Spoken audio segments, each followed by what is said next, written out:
So Tuesday was a cataclysm. Let's not kid ourselves. An electoral map wipeout.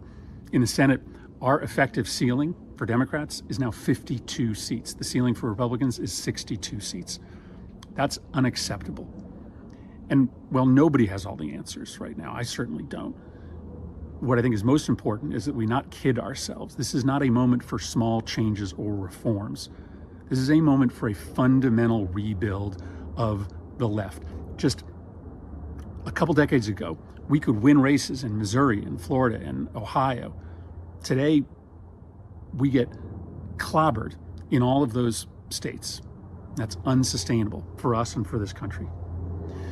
So here are a few thoughts that I have at the outset about the conversation we need to be having. First of all, we are not listening to the people we claim to represent. We claim to be the party of the working class, the party of poor people. And yet we let interest groups and think tanks tell us what those people need. That's why we end up with these relatively small ball solutions. I'm not saying they don't matter, but more roads and bridges, bulk negotiation of prescription drug prices, a little bit bigger tax credit for families with kids. That's not meeting the moment, because Americans are exhausted by a neoliberal economic order that has consolidated power in the hands of the few, that has forced them to become global citizens instead of having some unique local identity or a true sense of being an American citizen. Technology has forced us into these cycles of withdrawal from each other. People feel isolated, they feel impotent, they feel deeply anxious. Democrats spend almost no time actually matching policies to the way that people feel. Now, mass deportation and closing our borders permanently, that's bad policy. But it speaks to a legitimate feeling that people have, that there are these global forces like increased migration that are outside of our control, that we are at their mercy. People are looking for control, and one of the ways that Republicans deliver them a message of control is control of our borders.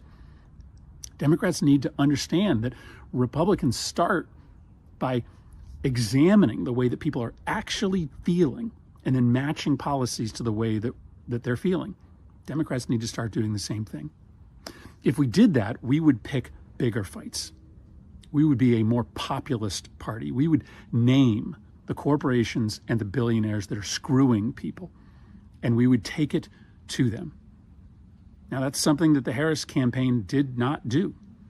And frankly, when leaders in our party like Bernie Sanders do it, they largely get shamed or shunned as dangerous populists. Maybe that's because if we actually were fighting billionaires, if we were actually engaging in true populist economic ideas, it would hurt our coalition, which these days tends to be higher income people who don't want the status quo fundamentally upset.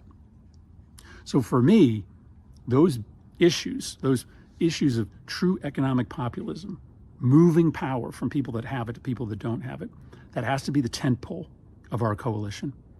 And here's the other hard truth we have to face. We cannot win if we don't build a bigger tent. And in order to build a bigger tent, we likely have to have economic populism as that tentpole and then allow into the tent people that do not agree with us on 100% of our core social, cultural issues, as well as other hot button topics like guns and climate. I think we'd be better off fighting out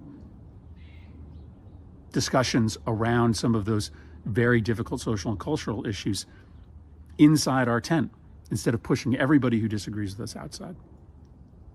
So that's what I'm thinking about today.